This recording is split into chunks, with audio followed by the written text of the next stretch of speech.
Hello, everyone, and happy Thursday evening. Yes, it's Thursday, February 8th, and we're so excited to start our safe space conversations again. We've been on a 2 month break, and I just thought that it would be so powerful to restart our journey talking to the women out there who are everything to everyone.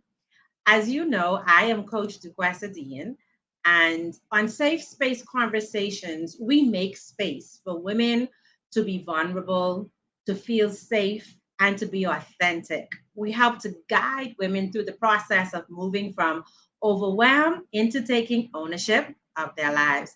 I am super excited to introduce our guest tonight. She is going to tell us more about who she is and how she came into this journey of being a, let's see, make sure I get it right, a work life wellness coach. So please help me welcome now Sandy to our conversation. Coach Sandy, welcome to the Evolving Woman Safe Space Conversation. How are you? I feel amazing, DeQuesta. Thank you so much for having me this evening. You're welcome. You're glowing. You're like you are absolutely glowing. Just radiant, Sandy. Just radiant. Where does that glow come from? It comes from the way I feel about myself now that I didn't feel before. And it comes from the opportunity to share with women. Anytime I have an opportunity to touch a woman's heart and to break a shackle or help her break a shackle, it just lights me up on the inside. So before even seeing your audience, I'm excited. And Yeah, it absolutely shows, Coach Sandy. thank you. So, as we begin our conversation tonight, I think it's important for those watching now or who will watch the replay to have an understanding of how you came to be a life wellness coach. Tell us how you got on this journey and why it was so important to you. Yeah, well, thank you for asking me that. So, my journey started with essential oils. I fell in love with essential oils. They did everything for my family. And I used to host classes in my home. And every time I would get a group of women together in my home, we're swapping oils and learning about them. I would ask questions like, tell me about yourself, or why do you love yourself? And, say something positive about yourself. And too often they couldn't. And there was a couple of times where women would just cry. If I would tell them to hold a mirror to themselves, they would just cry. And it would break my heart.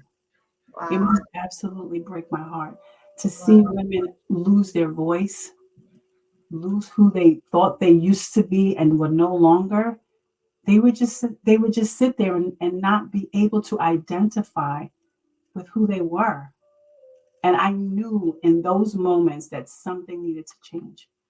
Something had to change. So I continued my quest and I started helping women try to find their voice and to empower them to stand up for themselves, to advocate, to love themselves, self care. But then, but then, I started thinking about the women, the super women, the ones that did everything for everybody else, the ones that were in powerful seats, the ones that left those jobs and came home and took care of the family and took care of their parents and took care of everything else. And they would hold it all together and they had no outlet. And I discovered in that it wasn't so much about them not having a work life balance, but they needed work life wellness by Wow. prioritizing their well being first in every Yeah. aspect of their life. Yes. I didn't want to go for the balance. I wanted wellness everywhere from work to home to recreation. It's about your prioritizing your well being. And Yeah. that's what came with work life wellness.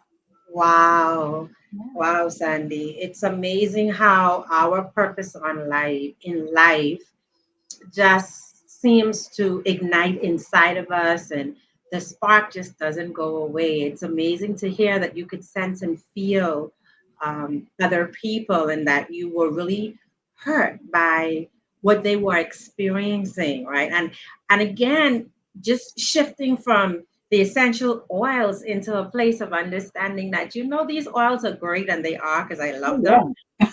These oils, in conjunction with wellness in life, will definitely help to elevate any woman.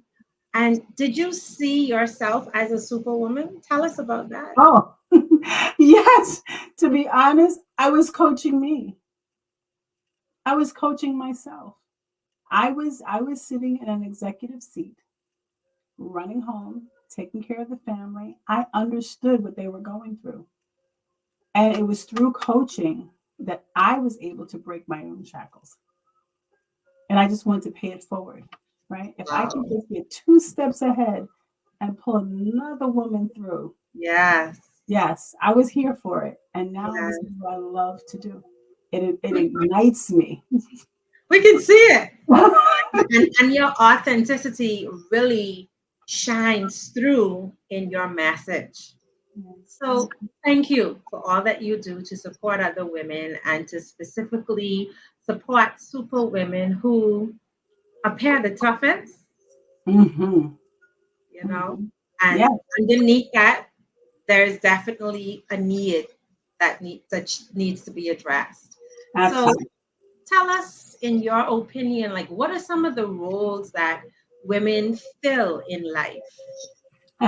What roles don't we fill? Right?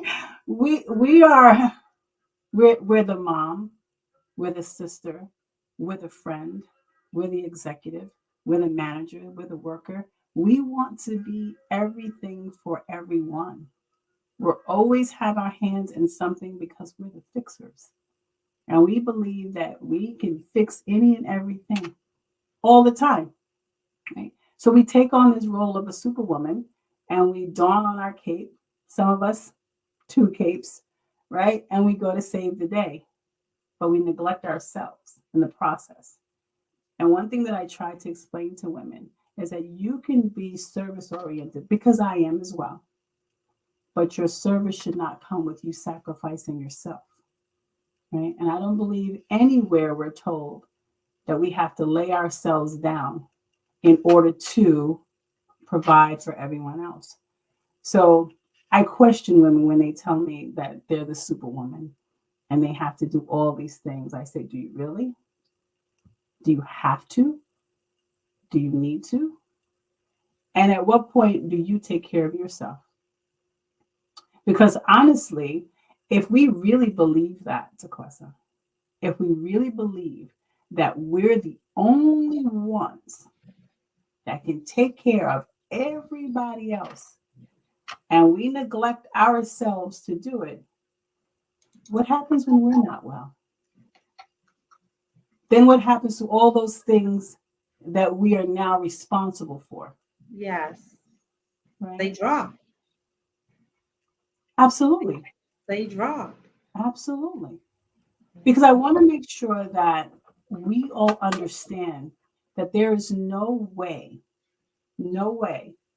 that we can give our best to all these areas of our life if we are not pursuing the best version of ourselves. Yes. It's just not possible. Yes. If we're on 10, right? But yet we're trying to give everyone else 10, the math doesn't math, right? Correct. The Correct. math, but yet we try and we push and we collapse and we Mm, silence, right? And then we get up and we go again. yes. And that's Yes. what happens to the superwoman. Yes. Are we conditioned to be selfless to the extent of self-sacrificing? How does that conditioning, in your opinion, happen? Because so many of us step into that. That you said we step into it. Yeah, we just do it. Like, Yeah, of we just course. Of course. You know why? Because that's what we're taught. yes. That's what we have been taught a lot of different ways, whether we saw it in our parents, our grandparents, whether we didn't have, we grew up too fast. You know how some of us have to be taking care of everyone at 12, Yeah. right? right? We were taught that this is the role that we must take on as the Yes. fixer. Mm. So we do, and we try to find ourselves by doing all those responsibilities for any and everyone else. Because, truth be told, there is a sense of fulfillment to that, Yes. right? Because if I don't do it, it won't get done right, Correct. right? Yeah. So we start to feel like we have purpose, but we're trying to find ourselves in something else Yes. externally. What we Yes. have to do is start to find that within ourselves, right? When Yeah. we start to find our worth within ourselves and we advocate for it and we're well in other aspects of our life, I guarantee you, you'll be able to do that and more. But you got Yes. to do it well. You do Absolutely. it well. Yeah. You know, I feel that we struggle with guilt when we pull back and take time for ourselves. We struggle with guilt when we say no because we know maybe we had the capacity to assist, but we wanted to take care of ourselves instead. How do we deal with that guilt so that we can actually make space for us? This might sting a little bit, but one thing that I know for certain is when we feel guilty for not helping someone when we can, are we really helping them or are we enabling them? Powerful question. Do we allow them to grow? Do we allow them to step into their rightful roles if we're always taking care of them because we feel we can do it best?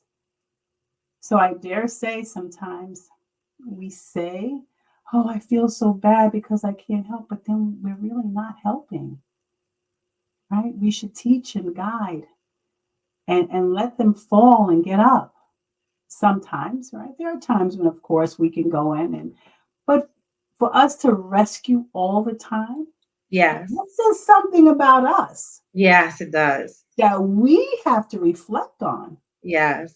Why am I always putting the cape on rescuing when they don't have the capability of doing that, right? When Right. they actually do. And then later on, we question why aren't they doing anything, right? Right.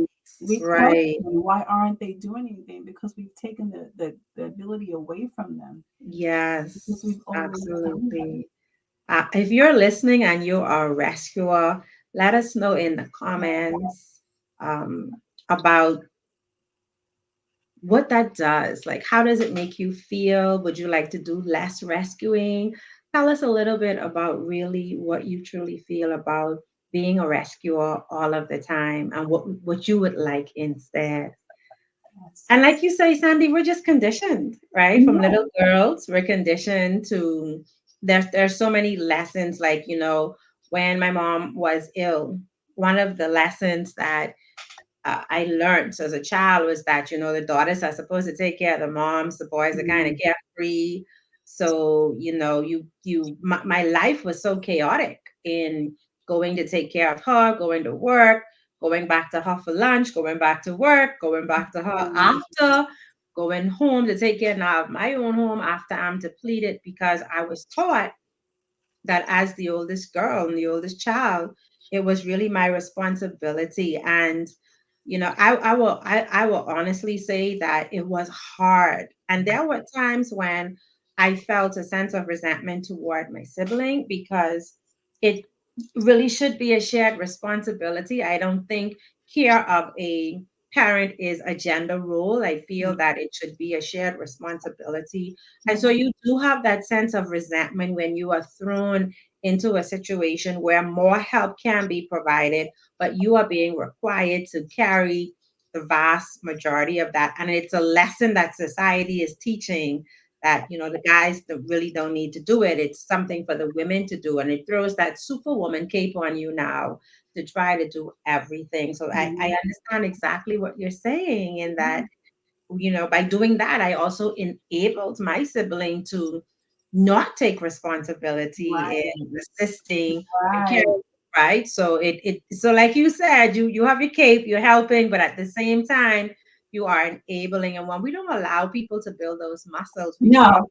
the opportunity to become better at who they are. Yes. You agree with that? I absolutely do. And there's another thing that I want to touch upon is when we continuously give from our cup, Yes. you start to give with resentment because it's painful, Yes. right? And no one else feels your sacrifice. And, psychologically, you're like, don't you see I'm suffering, right? But no, they really don't. Correct. No one else knows your sacrifice but you. Yes. So you suffer Yes. in silence. You Yes. start to build resentment, right? But it starts with boundaries. Yes. Starts Absolutely. with And boundaries. I know we're going to talk about boundaries. So for the superwoman listening, what would be your maybe top one or two things or tips that you would share to help them move from serving from inside the cup to actually getting to a place of overflow? The first thing I would do is recognize, where are you now? What is it costing you now? Your current lifestyle, the way you operate with all your roles and responsibilities, what is it costing you now? And when you sit in that pain and realize that you have control, that plate that's full is your plate. That's your plate, right? You could say, don't put anything else on this plate. It's yours. So the first thing is to recognize, where are you? And then when you have that self awareness, what would you prefer? What would you prefer? And that's when, once you can start to recognize where you are and where you want to go, that's when you start to be intentional about your self care and your well being. Because when you turn that on yourself and you start to take care of yourself, you'll start to feel better about yourself. You'll start to move differently. You'll still have responsibilities. We'll always have responsibilities, but you'll do them with ease. You'll do them vibrant.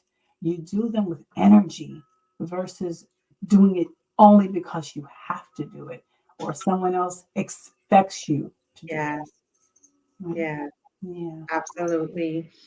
And to the superwoman out there who has been conditioned to just jump into superwoman role and put on a cape and not pay attention to her emotions and her feelings or even engage in self-care, who may not even understand what self-care is.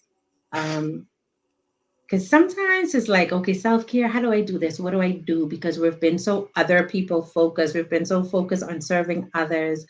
How then does that superwoman, what can she do to begin to show herself some self-care and self-love? What are small things that she could implement in her life to demonstrate some self-love? Beautiful. Thank you for asking that. The first thing, Superwoman, choose. Choose to do something for yourself. What do you like to do? Read a book, take a walk, breathe, meditate. What do you like to do? That you have to start with knowing what fills your cup. That's it. What brings you joy? You have to start with that first. But there's different areas of self-care. So don't, when we say self-care, it sounds like, oh, I have to get my nails done, get my hair done. No, it could be a mental break. It could be taking a walk. It could be exercising. It could be swapping out a meal. It's something intentional that you do specifically for you.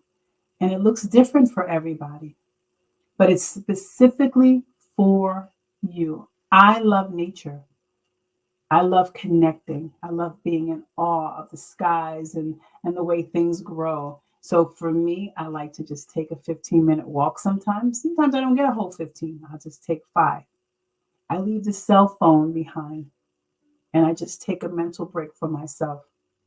It could start with your morning routine, the way you shower and take your time, the way you have a skincare regimen. Look at your skin, take care of yourself, the way you love on yourself, the way you just taking a meal, sit quietly, eat a meal instead of rushing to wolf something down, right? Those little things matter. Yes. The trick is you must be intentional that this is for me, Yes. me. Yes. And Yeah. once you can start getting those little things and you start to feel good that you carved out 5 minutes for yourself, and then a half an hour for yourself, or you've said, no, I can't do that today because this is my time, Yes. when you start to be intentional for yourself and you start to feel better about yourself, then you will start to set more boundaries and you Yeah. will set healthy boundaries. Not Yes. just say no, right? Right. Not, no, Right. I'm not, where you'll start to set healthy boundaries for yourself. Yes, love it. And I love that your shirt says self love. I can't see the definition underneath it.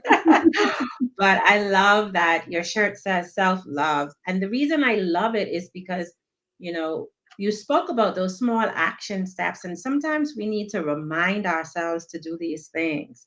We're so conditioned to get in superwoman mode that it's great to have visual reminders.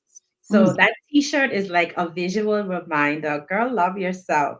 So yeah, having little things around that can help remind you to engage in self-care is so important because we've been in this routine for so long that it's on autopilot.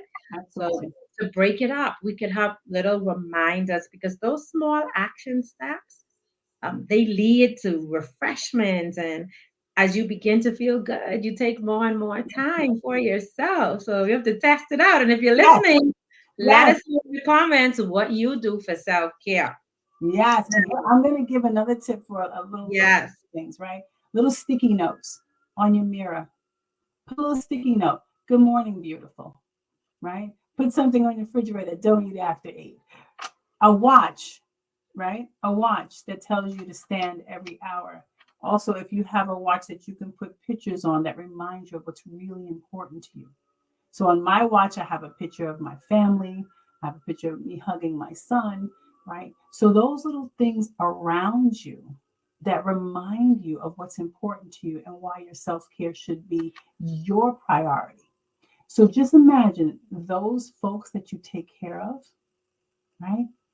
You have to be well to take care of them. So maybe you want a picture of them around you to remind you, hey, if I'm not well, what happens to mom if I Yeah. can't get to her? Yes. Right? So Yeah. I like that you said that to have little reminders around you because we're creatures of habit Correct. and we've been in this for a long time. Correct. Yeah. So we have to disrupt those patterns, Yes, we right? do. And so let's talk about how we disrupt those patterns by using boundaries. When we say boundaries, people think boundaries is such a bad word. Let's talk about what boundaries really are, Coach Sandy. What would you say boundaries are? Boundaries are recognizing what's important to you and not allowing anyone to disrupt them.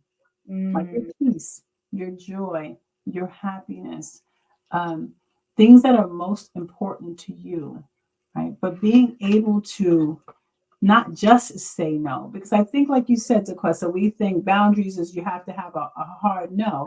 No, it's putting stop gaps. It's yeah, saying that I can't do that today, yes, right? I have too much on my plate today. Maybe next week. I right, would love to help you, but I can help you next week. I can't do it this week. yes, It doesn't have to be nasty, right? yeah, We feel like, oh, if I say no, they're going to. And that's another thing is the fear of judgment. If mm, you say no, right? If you say you can't, we're more concerned about what someone's going to say about that, right? That's Mhm. people pleasing. Correct. And we have to, I want everyone to hear this. People pleasing is not about making someone else happy, it's more about you not wanting to be judged. Yes. Yes. Okay. So if you can just, shift your mindset to say, why do I feel that way when I have to care for myself? Yes. You don't want the judgment. And that's okay, right? But it'll take time for you to practice that or gain that muscle, right? Of putting Yeah. yourself first because in the end, everyone wins, right? Correct. And it's like you say, like it's taking those small steps. So it could be that you take 5 minutes for yourself today, Mhm. and then next week you build it up to 7 minutes. And then the week after that, you build it up to 10 minutes. So it's like a gradual process of, putting an activity in place that helps you take care of you.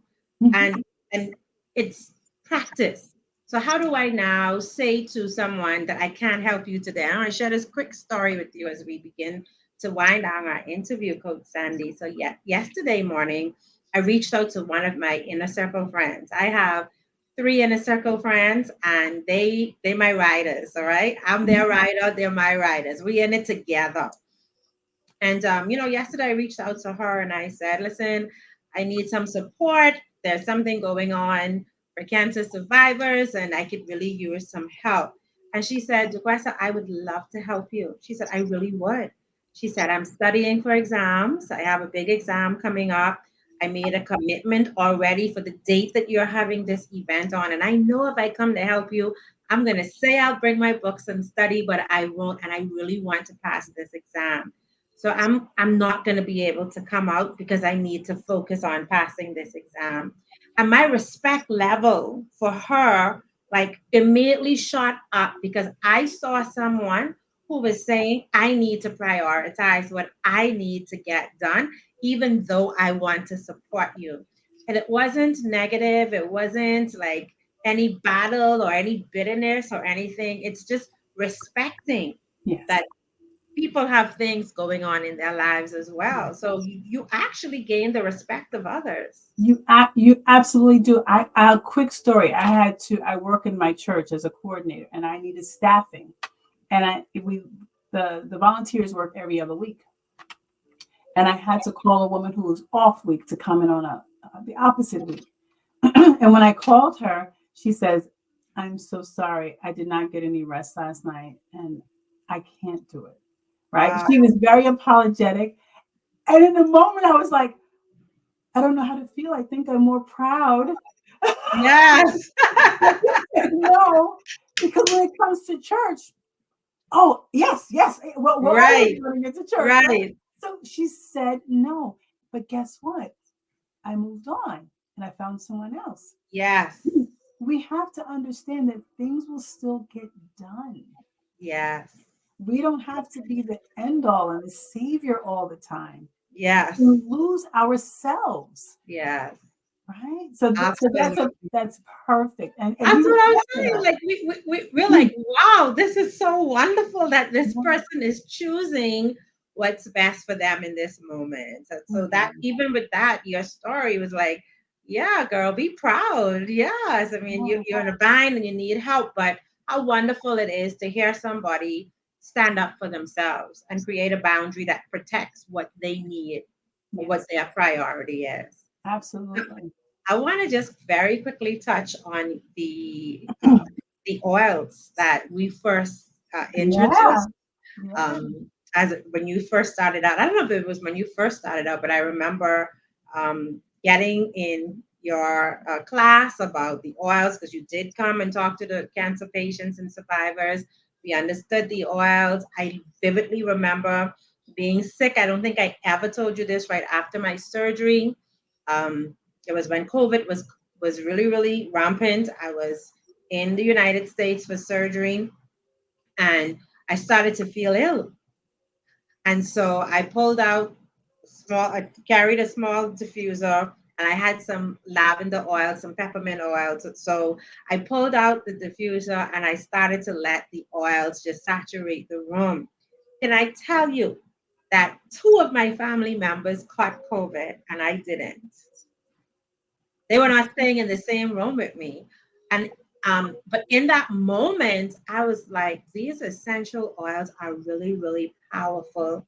Tell us about those essential oils and how they can help us to show ourselves self-love and to take care of ourselves and to refill our own cups. Okay, so I'm going to break this down really quickly, right? I believe 100% that we have the capabilities to take care of ourselves, that our bodies are amazing, right? And our bodies are supposed to work with nature.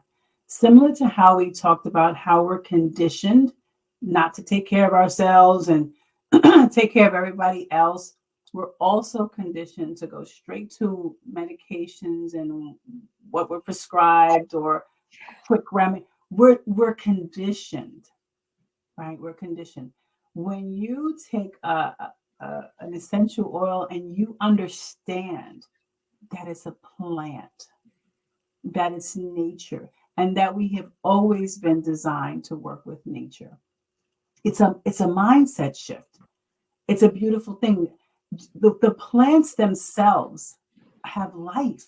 Yes, You know that bees only go around certain plants. There's life in these plants. There's yes, life in the trees, right? So we get to use that. We get to tap into that when we use our essential oils. I listen, I wrote a whole book about it, right? I know. I So I know. can go I on for love them. days. I love them. I sleep almost every night with lavender oil just Yeah. diffusing, and it's so calming. Like I feel calm and I feel content, and because anxiety is it's just disruptive. And so I feel that once I have that lavender oil going, it just relaxes the room, it relaxes my granddaughter, it relaxes my husband, and it's just nighttime ease. Now I know you have an event coming up, Coach San.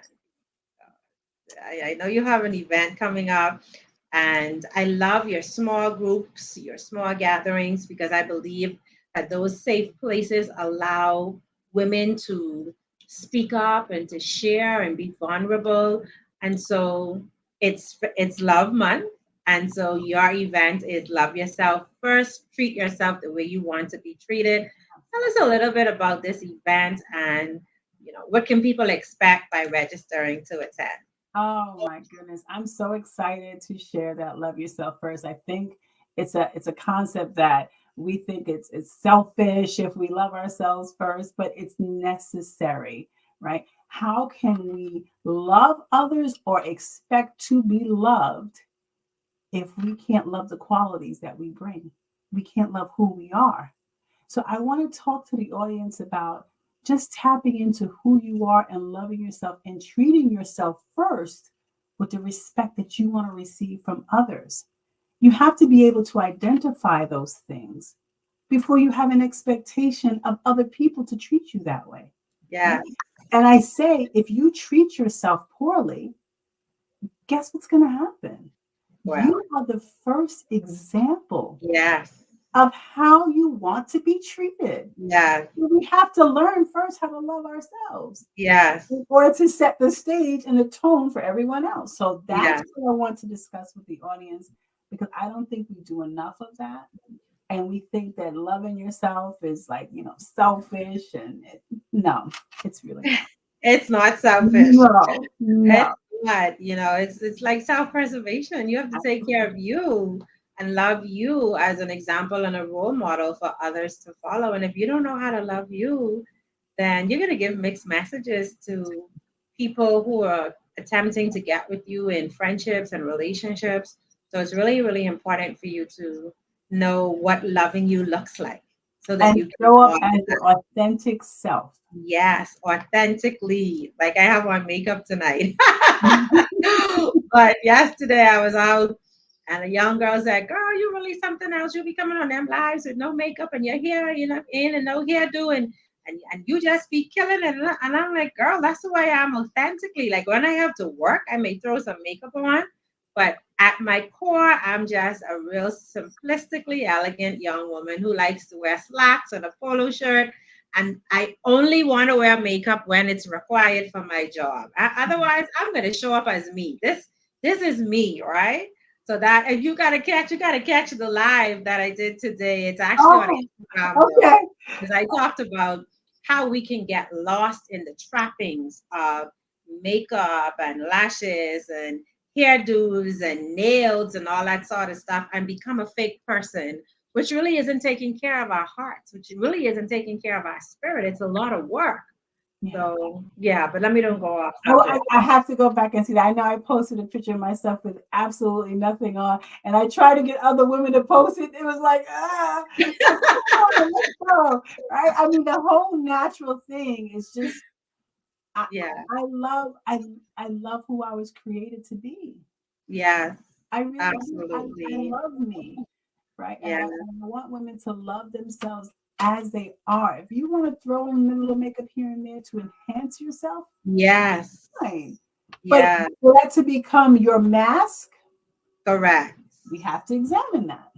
Absolutely. We have to So, to those of you watching or who's going to watch on the replay, I'll put a link in there for where you can reach Coach Sandy. It's her Facebook page. I'd like to encourage you to go over to her page, like and follow her. She shares tips about loving yourself, about wellness, about whether you should go to work when you're sick or not. And she has these little small group sessions. I absolutely love them because I think there's so much power in intimacy. In large rooms, you can get lost, and yeah, so I love that she puts on these conversations that are safe for yes, women to enter. So please follow her. yeah, And if you're interested in her upcoming session, just click the link, book your session, and get it going with Coach Sandy. yeah. Living from a place of self love with boundaries and giving yourself grace is literally a different atmosphere.